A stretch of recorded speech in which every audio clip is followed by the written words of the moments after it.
students. It's the student herself or himself who needs to develop, that urge to upgrade themselves, or the urge to learn something, or the desire to develop, to make themselves as a better professional is something that's more important.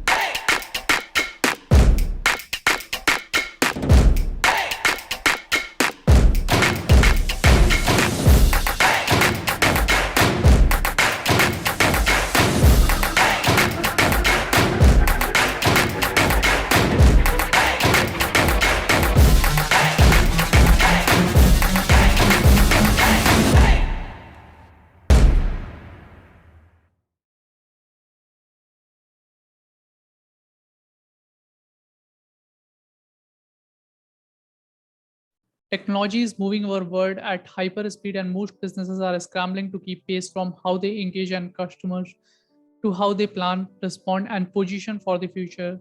Everyday leaders, with whether digital natives or business veterans, wake up to new landscape and to new decision for which there are no precedents. Hello and welcome to the Honest Talk by Freak Folks. I'm Harsh Pandey. For this particular session, we have with us very special guest today, Dr. Nivedita ma'am. She's a founder and business psychologist at Nine Links, the employability skill assessment company. She's a fellow of NITIE. Her expertise lies in psychometric assessment for the corporate sector, coaching, and organizational development. So first of all, ma'am, I welcome you to in this session. Thank you so much for joining and actually agreeing to share your thoughts with us. Thanks, Harsh. Thank you so much. Thank you, ma'am. So moving to the topic of today's session, which we have chosen is HR ready for the new age of psychometric testing? It only takes 10th of the second to form an impression of a stranger for HR bringing in new employees. However, that doesn't exactly provide enough time to eliminate subconscious bias and determine if someone is the right fit for the job. Remember, your first request to you is to please actually before directly jumping to the topic, I want you to please discuss or actually explain to my viewers what are psychometric assessment and how actually it works. Okay, right. So I'll probably help you with a case, a typical case in which, we make impressions about others on the basis of observations, right? So since you were just talking about, whole scenario of interviews, right? So let's say if we take one scenario wherein I often give this example, and of course viewers might find it repetitive, but let's just say I don't like the color yellow, right? And I'm the interviewer, and somebody just comes into my interview boardroom, and he's wearing a yellow colored shirt, or she's wearing a yellow colored sari, which I don't find it appropriate in a professional manner, right? So my first reaction is, who wears yellow to an interview, right? Nice. So that's where the whole bias, starts. So I have already formed an impression about somebody that just because this person is wearing the color yellow, he is probably not a very professional person, right? Or let's just say people have biases towards regions, right? So let's say if there's somebody who belongs to the western part of the country, might have biases towards the eastern part of people from the eastern part of the country, or language preferences, right? So these all biases play a lot of, role on, and it impacts a lot on, has a lot of impact on our minds, right? That's exactly where, and essentially where, psychometric assessments come into play, where it's a scientific method of assessing somebody's, psyche, personality. It could be cognitive skills or behavior or personality or many other skills for that matter, or even ability, right? In an unbiased manner, right? Let's just go back to school scenario where, or board exams. So the whole purpose of writing board exams with roll numbers was that there shouldn't be any case of any bias, right, in the evaluation. Exactly same is the case here, where it's a much more standardized way of assessing somebody without any biases, without any hindrances, or without any chances of a halo effect, where people's perception about somebody else tends to get deviated, or biased for that matter. So that's where, so it's the whole process of developing a tool and standardizing it, defining it with various reliable results for that matter, and then implementing it. So that's where it's a very scientific process, I would rather say. Just to add on to that, you could also replicate it to in the new age or the current scenario. Let's just take the vaccine which has come out for COVID, right? So it's not something that people will take up key, that one doctor feels that this medicine will work or this vaccine will work. No, it has been standardized globally, right? Right. That this kind of a vaccine will help in the treatment of or in preventing COVID-19 for that matter. Similar is the case of any psychometric test as well. So good psychometric test has to be done or developed with a lot of research and implemented with a lot of research base. So that's where it becomes a very scientific process. Indeed, ma'am. Actually, I think you have very beautifully covered, and the example which you have taken, I'm sure the people those are watching this session, they must have got the very clear understanding how it works. And ma'am, my next question to you is, as organization move towards improving the entire talent experience for candidate recruiters and employees and management, psychometric testing becomes an essential component of every HR strategy. So my request to you is, please explain to our viewers how actually technology has changed psychometric testing. Right. Yeah, so technology has been, I would rather say it has acted as a catalyst in the whole process of assessing people's, or understanding a person's profile for that matter, whether you're assessing their cognitive skills, their IQ or EQ or personality or whatsoever for that matter. So earlier days, if we go back to 20 years back, so it's not that psychometric tests weren't prevalent around that time, but the typical case was where you would land up going to a psychological laboratory, taking up a lot of tests, writing down tests, or and then they being evaluated by people who are experts on that, and then reports being developed on that, and then somebody assessing those reports or interpreting those reports. So it was a lot more complicated, I would rather say. And but now with the help of technology, what has happened is that there's been a lot of automation. So right, and so the process has become very simple, wherein it's more like you enter an app, you log in, you take up the test, and there's a lot of programming that has happened in the back end.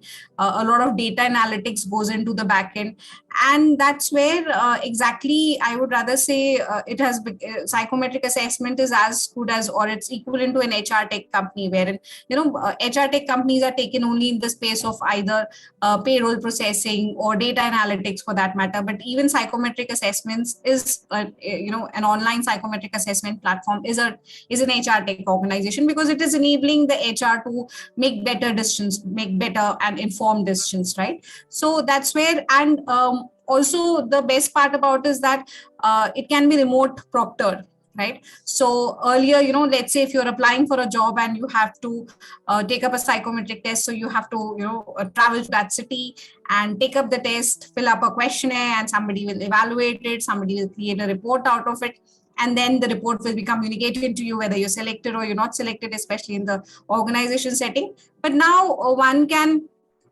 deploy psychometric tests at any location for that matter. So let's say if an organization XYZ has to hire a candidate who's sitting in the US, so it's really not necessary for that for that candidate to travel to India to take up a test. He can take up the test, might as well take the test at his sitting at the convenience of his home.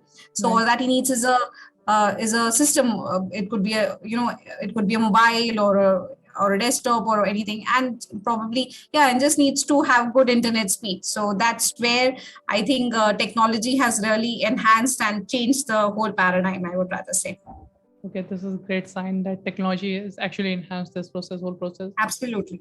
And also the time, I would rather say, just to add on to that, the time that it takes. So since it's a software driven, process, it's a SaaS based platform, you have various, technologies that can run behind it. It could be on cloud for that matter. So you kind of, the whole process is so automated that you could kind of decide on, whether you want to hire him or reject him at the click of the button. So he's completed the test and it's as good as. So there's no human intervention, somebody to score the test, to write a report, and then somebody to evaluate that. So that's where the whole process is.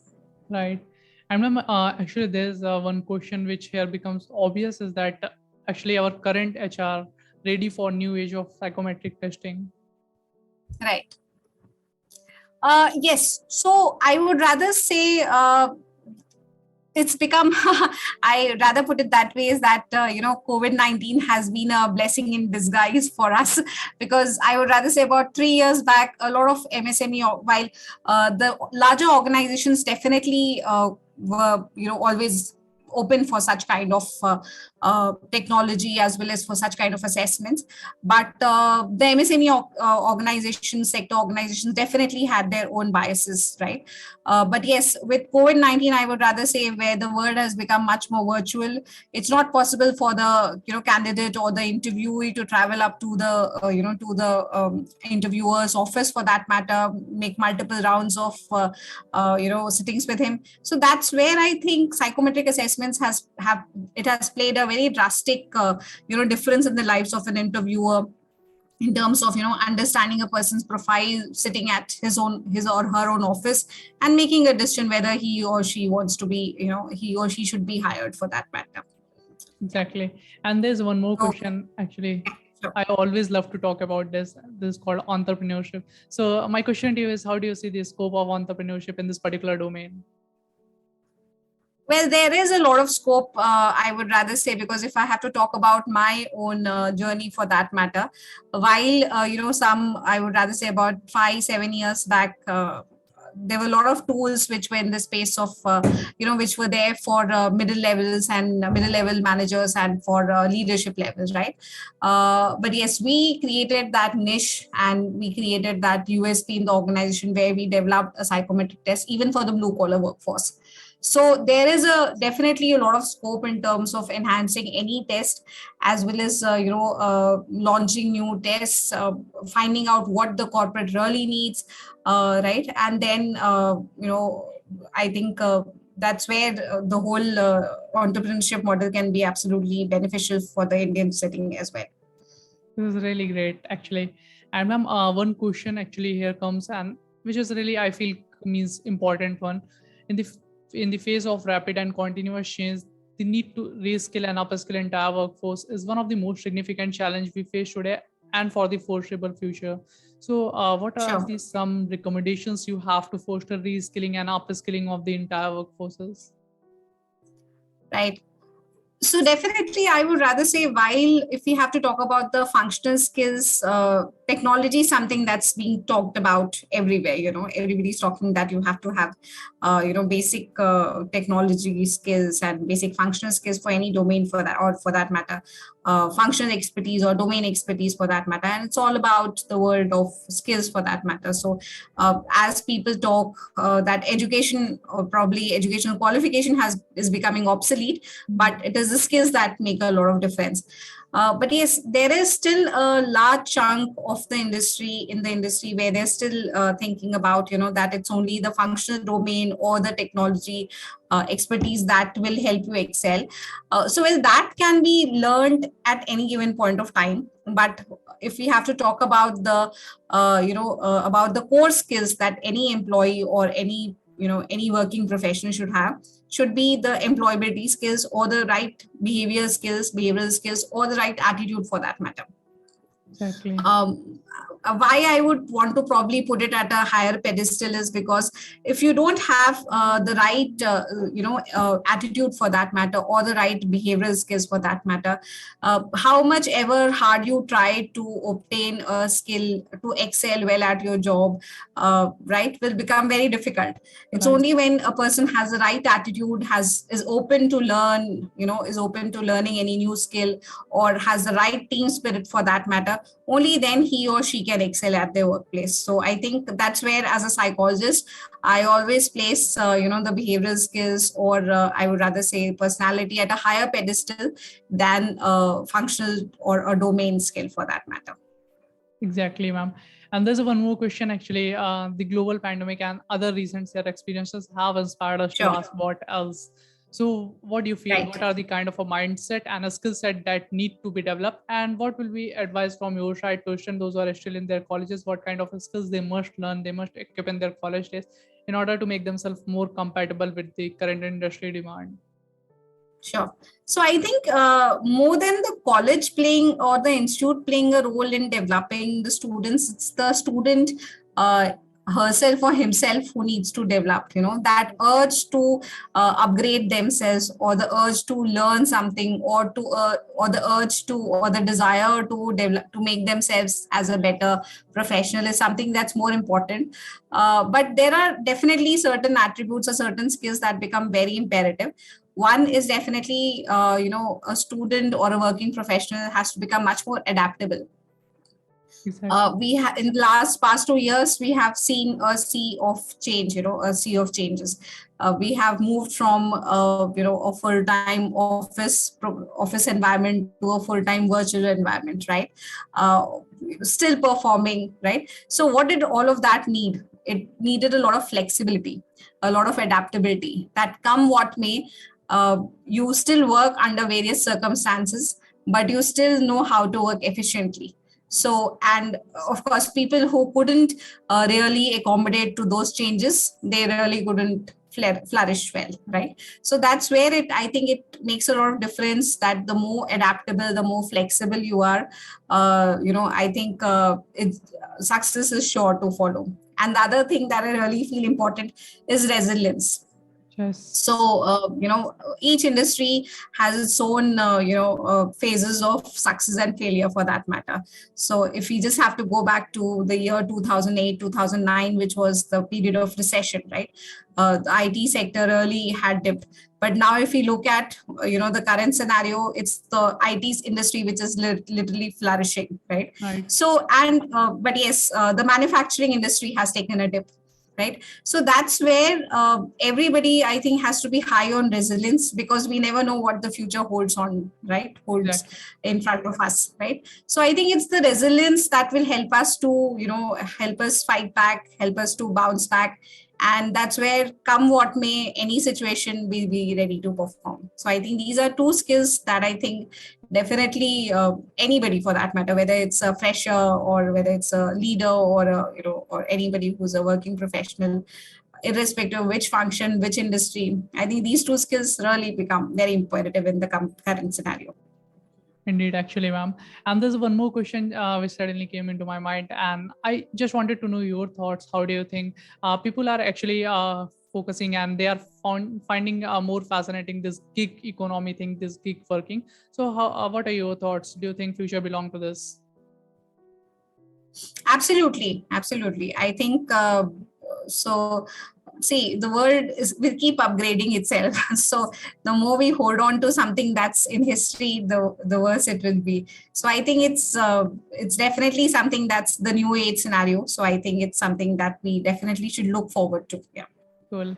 And again, thank you so much, ma'am, for joining and giving your important time. It was a kind of a healthy conversation with you over the topic, and we look forward to Sure. conduct more such sessions with you in future. And Definitely. Sure. thank you, Yeah. ma'am. Bye. All right, sure. Thanks, Ash. Thank you so much. On the ground is where I stand. Never give up, that was always the plan. It's so cold outside, I'm alone